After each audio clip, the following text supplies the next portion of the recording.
Hello and welcome to Season 9, Episode 44 of the Ubuntu Podcast. In this episode, we're going to review our 2016 absolutely accurate predictions and make predictions for 2017 with lots of hope and wish.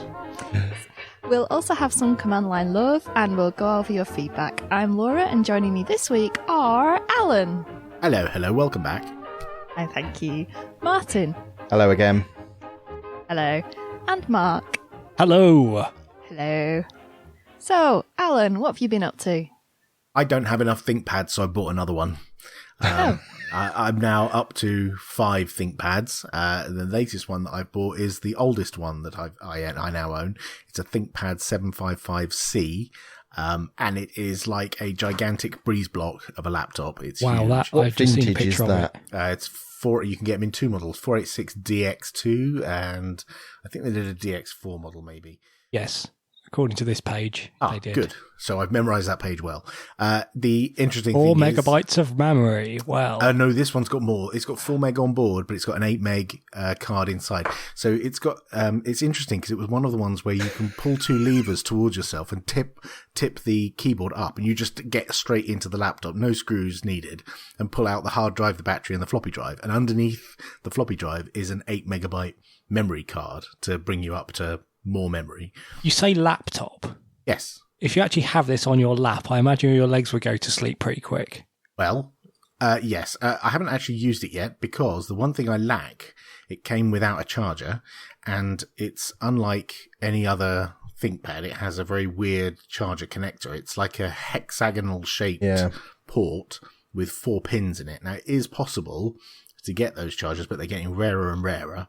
So what I did was I took a trip down to my local electronics boutique and bought a 4-pin connector and the male equivalent that I could put on a cable and wire up myself. So I would like jerry rig my own power connector and cable. That sounds perfectly safe. Yeah. Sounds a bit like Mark in the summer, actually, doesn't it? With his Yeah, but I'm choosing to do this.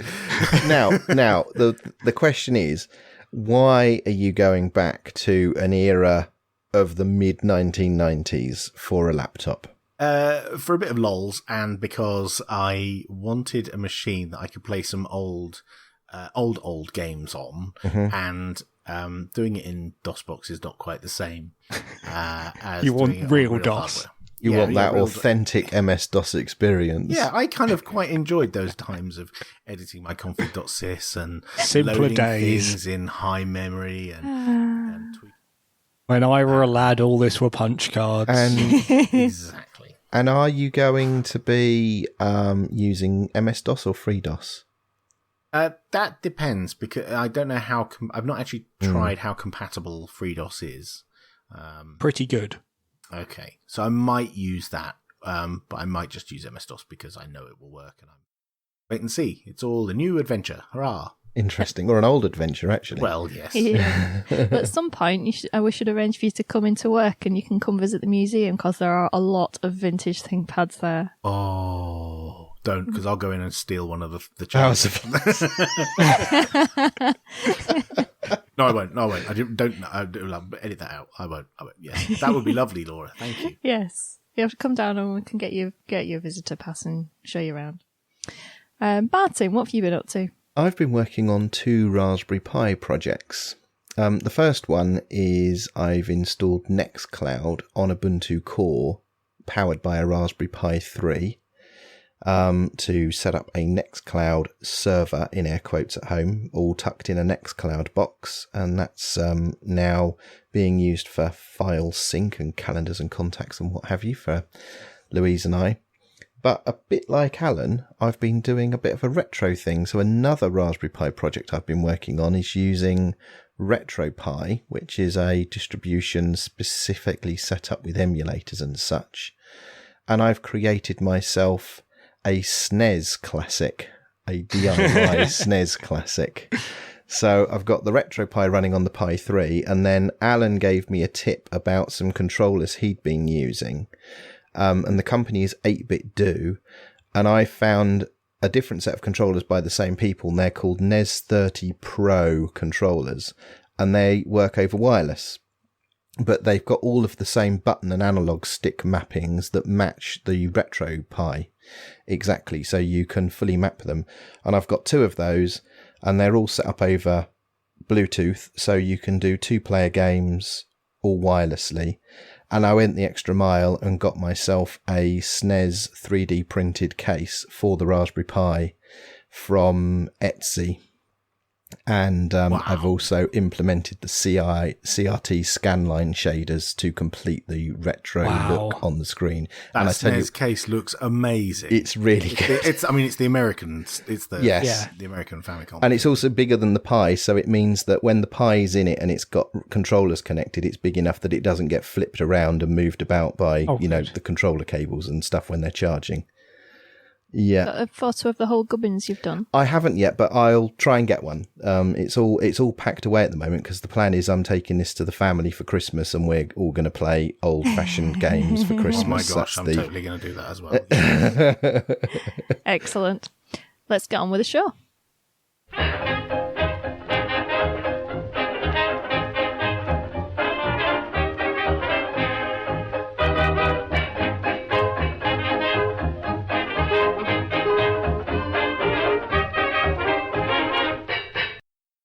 And now it's time to review our 2016 predictions, see what happened, what didn't, and then make some new ones for 2017, because we just can't get enough of these predictions. We can't get enough of being right all the time. That's what it is. That's what that it is. warm feeling. And speaking of that, I seem to be first on the list, so let's start with mine. Go on then, Laura. What was your first prediction? So my first one was 3D printing will become more accessible and mainstream. I don't think it has. In my world, it has. Yes, Okay. but your world recently. where you have a makerspace Yeah. and a 3D printing company. Yeah. I was chatting to someone about this, and we agreed that it's less that it's become more accessible and it's become more accessible, but it's more that online prototyping has got bigger. Because home printing, you're only always going to be limited by the cost of the parts and the pieces, and it's never going to get brilliant. But at scale, you can do it a lot better, and the internet's great for providing services, and soon we'll have drones to deliver them anyway. So, well, see, this is a tricky one because if your argument had been are Chromebooks mainstream or something like that, and my first thing would be go and have a look on Amazon and see if I can buy a Chromebook. And I just used the same argument for 3D printers, and I just typed 3D printer and selected the category 3D printers. And there are 17 pages of stuff to do with 3D printers. And all of the first page is all completely different printers. So I would argue that they are more accessible and mainstream. If you could just type 3D printer into Amazon and click buy now, that I would say is a winner. And you could also type some very, very niche things into Amazon and still get a lot of results. Yeah, but 17 pages of the things. Yeah. I'm also not. Yeah. I don't know whether it's changed much since this time last year, though, because this time last year I was using that one that Andy SC's got, and that seemed pretty. No, I'm going to support your argument by saying this. I think 3D printing has become more accessible because you don't need a 3D printer. Like you say, there are so many online services now where you can have your thing printed for you and sent to you without going to the expense of having to own your own 3D printer. It's become accessible through services. And an especially long show if we argue like this about it. Yeah. What's up next then, Laura? Alan, do you want to give us one? No. Yeah, okay. I said there'll be 10 commercial Ubuntu Touch devices by the end of 2016. Are there? Wrong. No, there are not. Oh dear. There was like 5, I think, total. Oh, well, Okay. halfway there. Give us one of yours. I said one of the top 5 Linux distributions, according to distrowatch.com, will have a desktop release with Wayland or Mia as the default display server.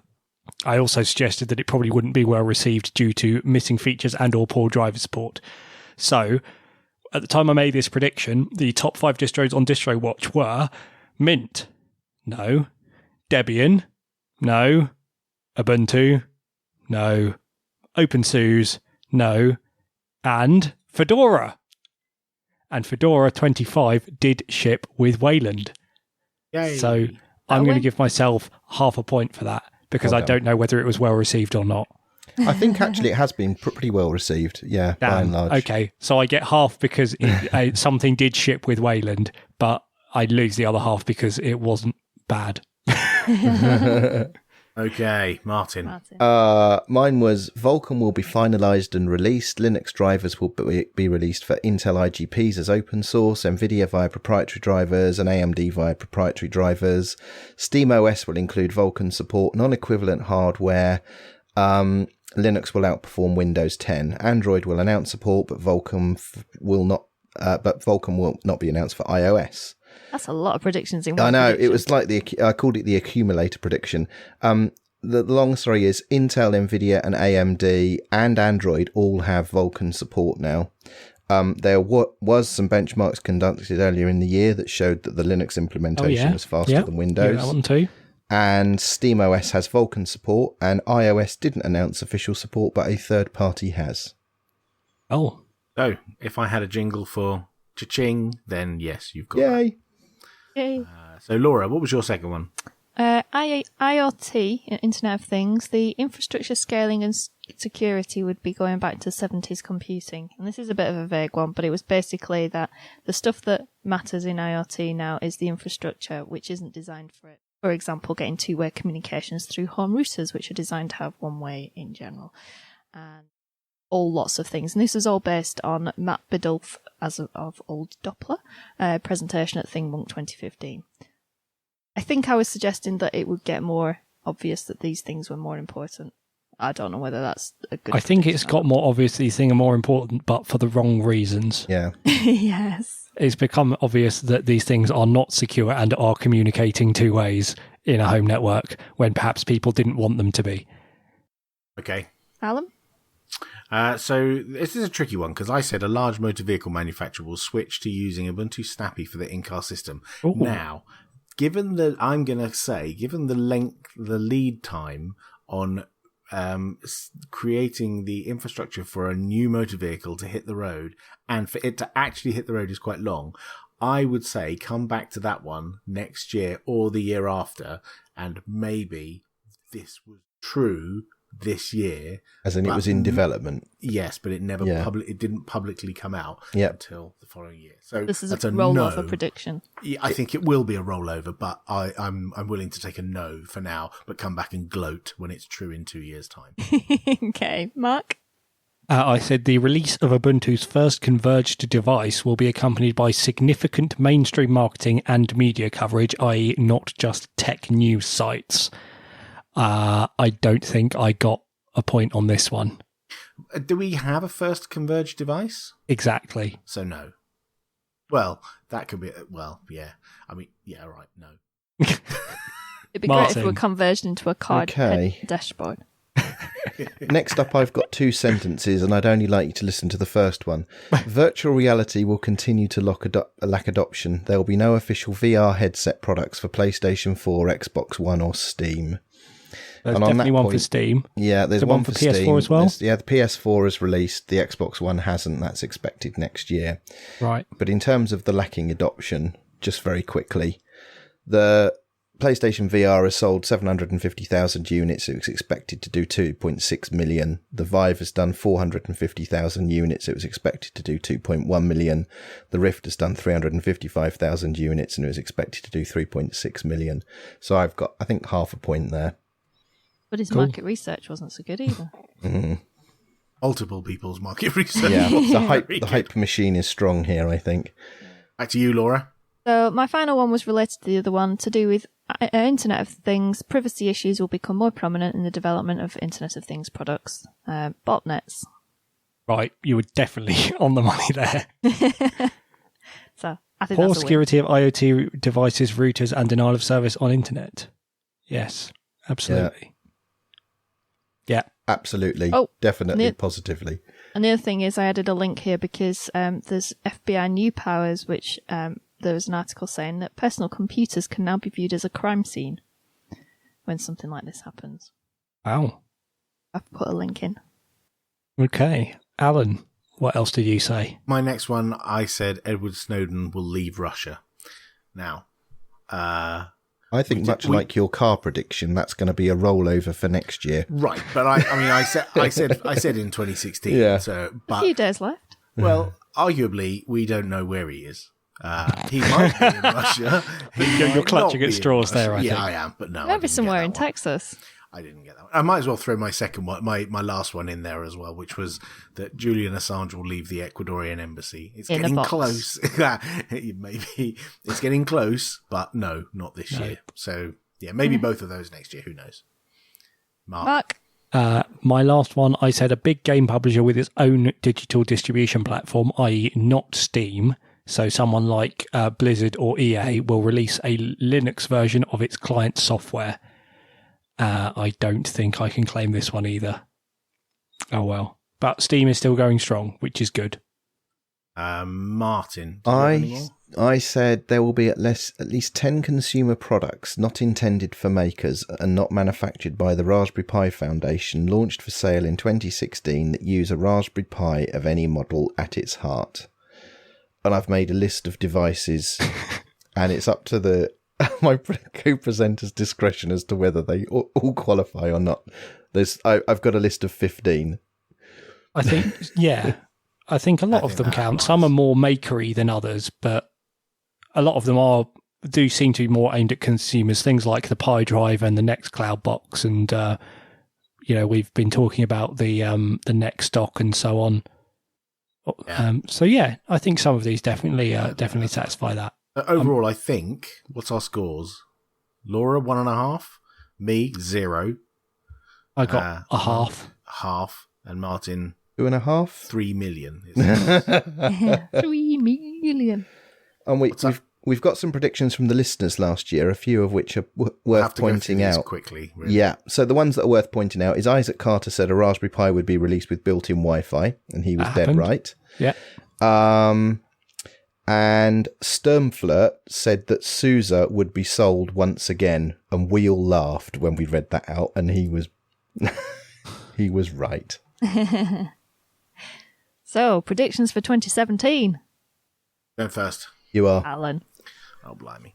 Okay, so am I doing all three or just one? Just the first one. Okay, so my first one, I've said, I haven't actually finished typing this, so I'm going to have to make it up as I go along.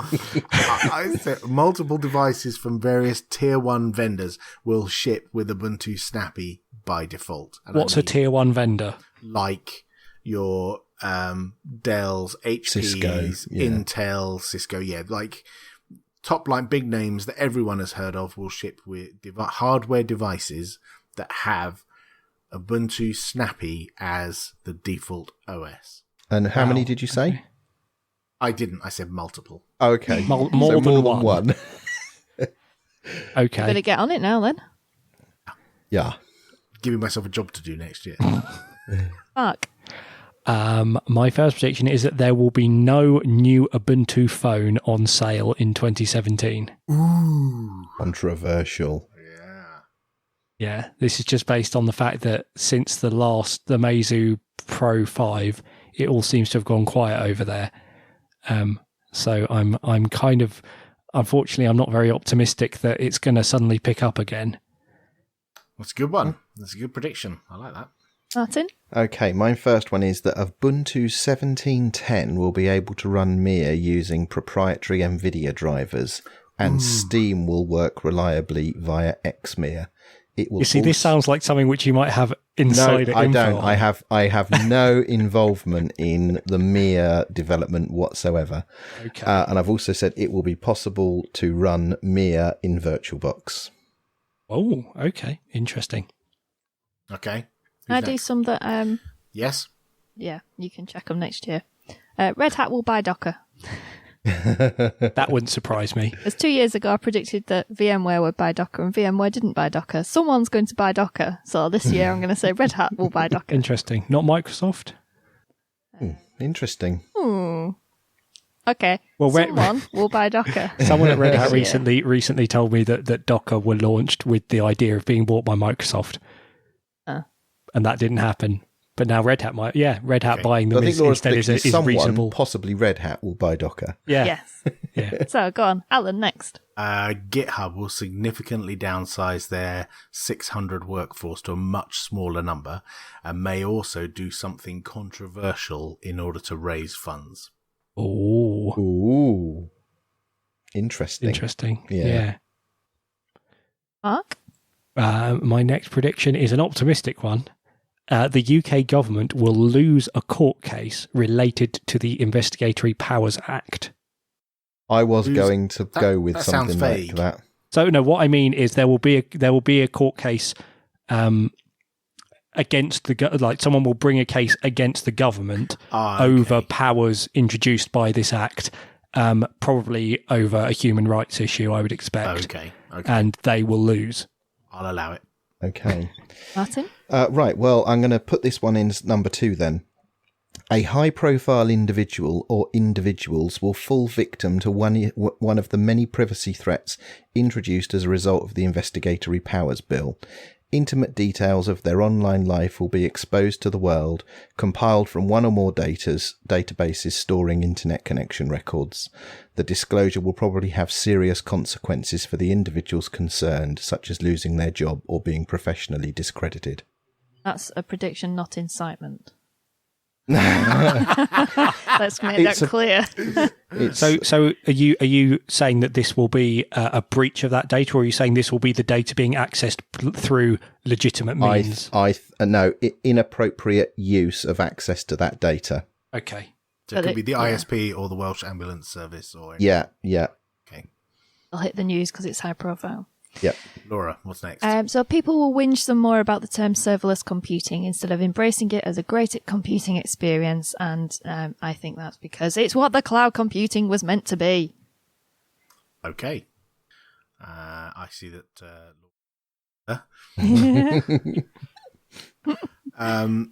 My next one is Microsoft will provide a Linux build of another significant application, possibly Exchange or SharePoint. Interesting. Did you say announce or release? I said provide. I think that means release. Potato. Okay, my last prediction is that this time next year, I'm going back to DistroWatch again, one of the top 5 distros on DistroWatch will be a distro that is not currently in the top 20. So I think that we're going to have something new come along, and we're going to be talking about it a lot. Something from outside the top 20? Yes.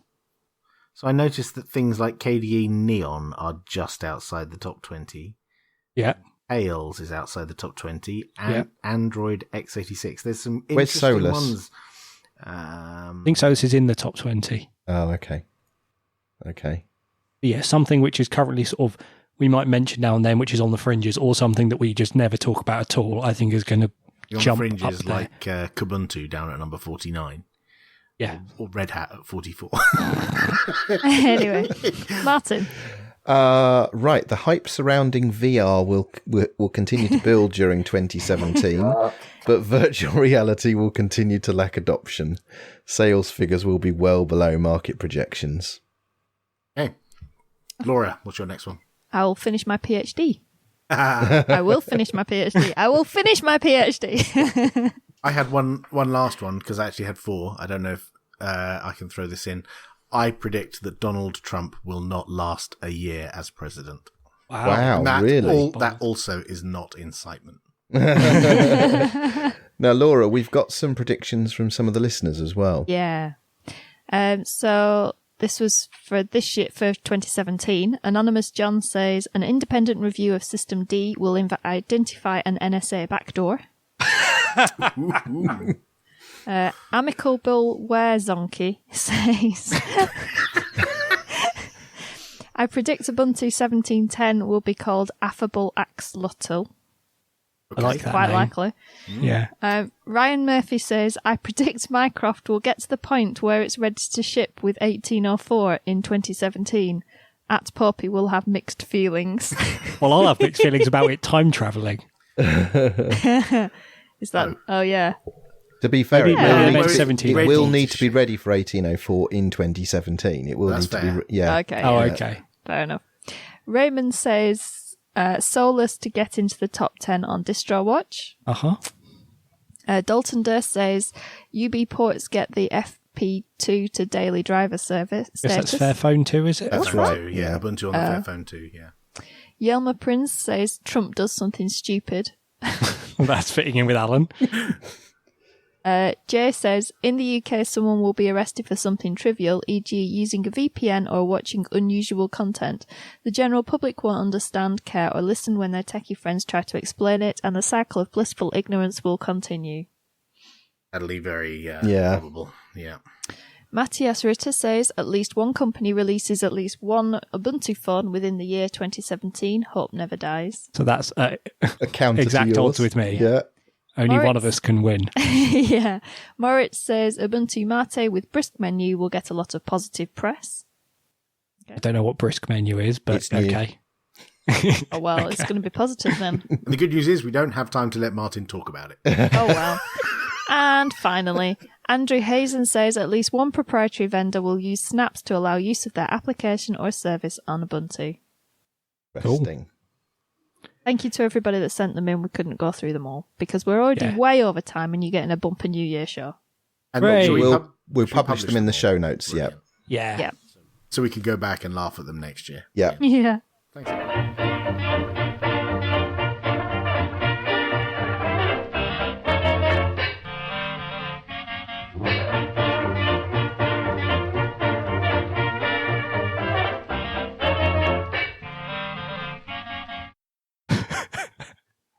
You're right there, Mark. And now it's time for command line love.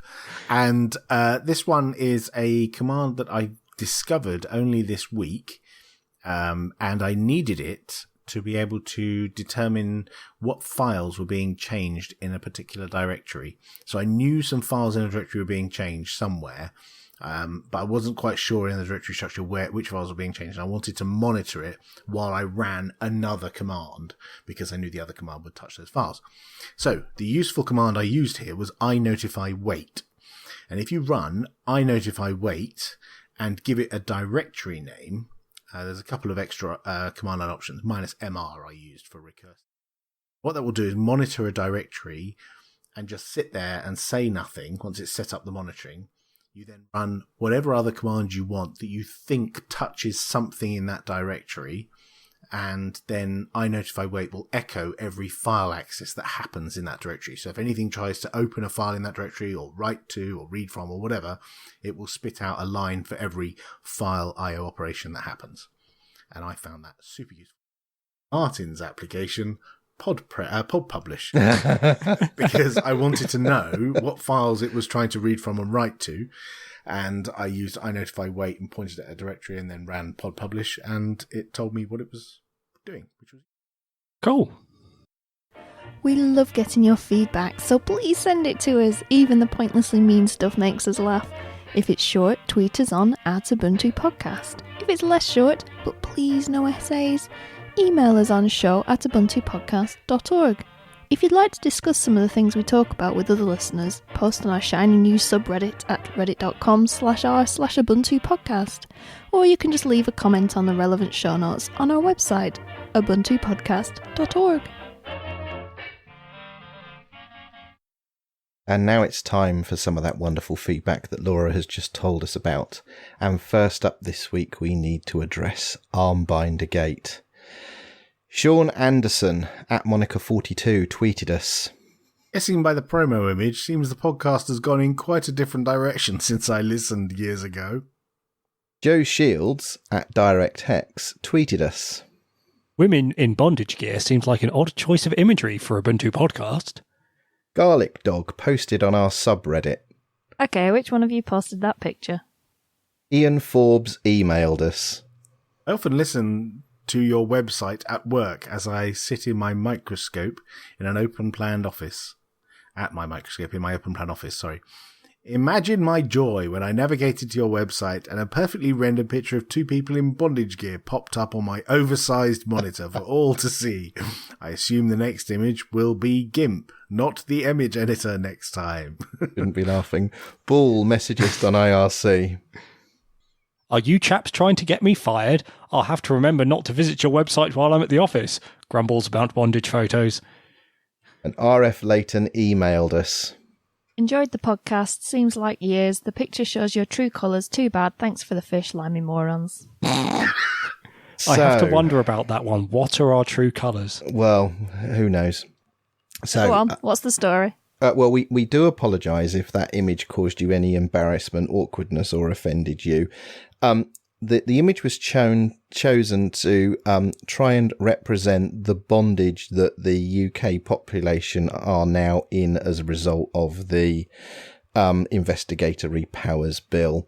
And maybe we overstepped the mark there. It won't happen again. And it's the last time Joe Ressington has any artistic influence over the show.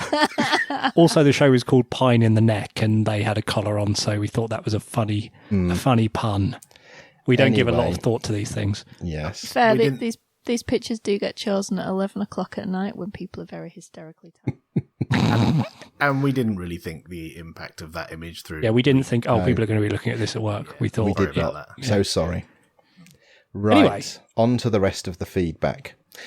Ralph Ham from LabDo emailed us at show@ubuntupodcast.org. It was great to meet and talk to you guys at UbuCon Essen and learn about the Mate desktop.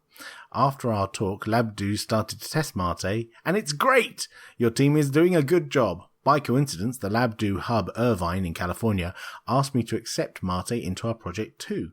So, in the end, we were so convinced from your work that we've dropped XFCE desktop and we made Mate desktop the default desktop. LXDE is still installed on our LabDo laptops as a fallback to support slow laptops with less than half a gig of RAM. So, I'm sorry to ruin the interview we did in Germany, but you have to bleep the word XFCE, smiley face. You can find Mate already documented in our LabDo manual. We wish you a Merry Christmas and a sound and successful 20. Oh, What a lovely chap, He's a that good Ralph bloke. Hampton. Yeah, thank you, Ralph, for the feedback. Sammy left a comment on our IRC. Popey, the Ubuntu podcast is amazing. That is all. Left a comment on our website. anyone on the show already mentioned outernet.is to the labdo.org folks? Are you all aware of this? I figured you were already aware given your collective exposure to all things Pi on the show. It could work quite well in tandem with some of the laptops that won't get access to the internet as it is. Oh, what's that? I don't know either, but it sounds like something we should probably forward to Ralph. Sorry to disappoint you, Drew. We're apparently not collectively exposed to all things Pi. Mark, not that one, the other one, Hello. emailed us. If you wish to use Maps on Android phone offline, then have a look at maps.me. This was in relation to our comment about using usage, and there are a number of options, and I'll look at that one as well. Thank you, Mark. Henry Sprogg emailed us. Sorry to bother you, but I've run out of ideas. To cut a long story short, about 6 weeks ago, I installed an image on the Meizu Pro 5 from the RC channel, which just kept rebooting the phone. After many hours of trying to fix it, I had the bright idea of locking and unlocking the bootloader. Unfortunately, the bootloader will not unlock, and it seems to want a 16-digit code like the Huawei. I have contacted Meizu and JD.com, who I bought it off, and neither can provide a solution.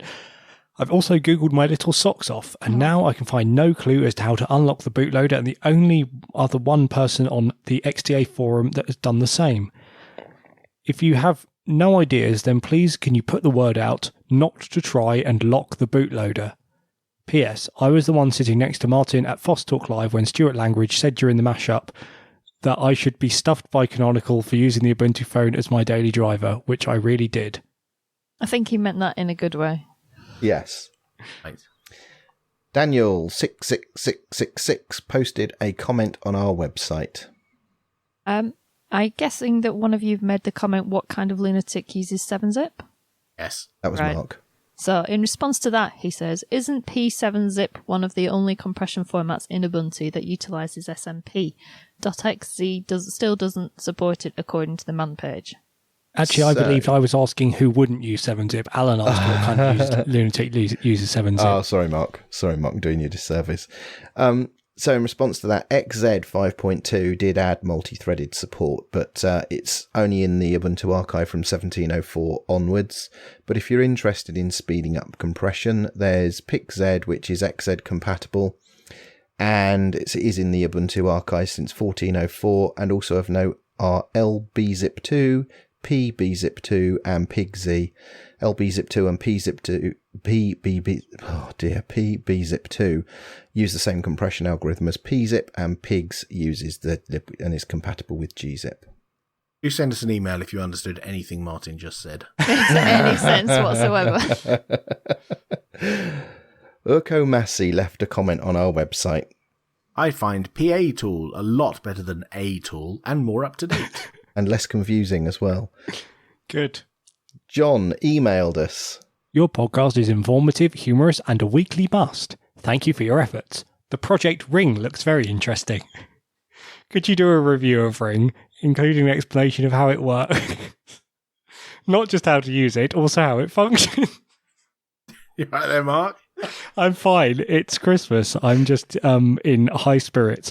I hope you agree this will be an interesting topic for the show.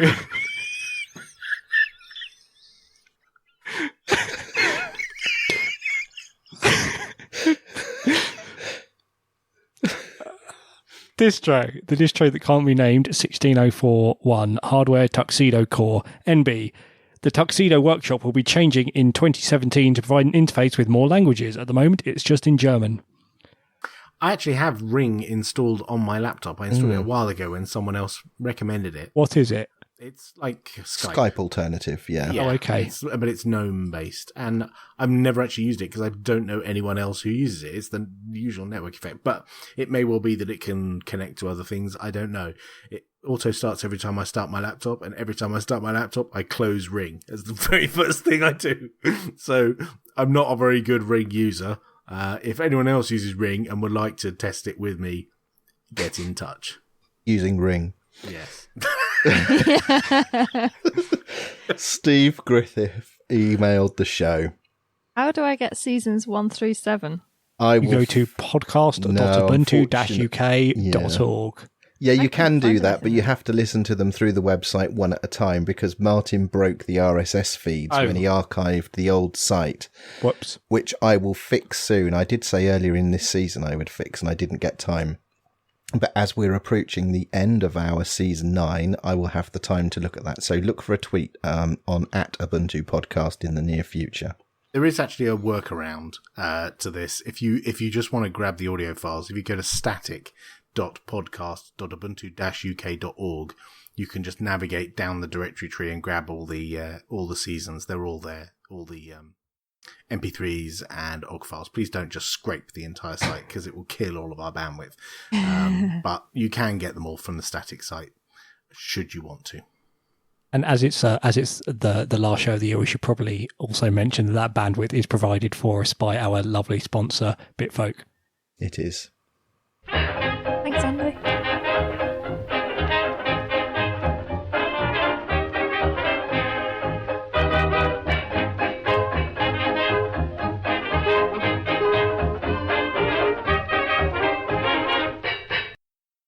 And that's all for episode 44 for season 9 and for me. So thank you everybody for listening. Yes, thank you for being there for us, Laura, and thank you for coming back for this last episode. Yeah, it's been been fun. Thanks, Laura. amazing It's been fun great for to so have many you back. years. Yeah. Thanks for having Yes. me. And thank you everyone for listening. Merry Christmas and may the force be with you. Maybe we'll see you next year. Maybe Or maybe not. we won't. Yeah. Ooh. Bye. Bye.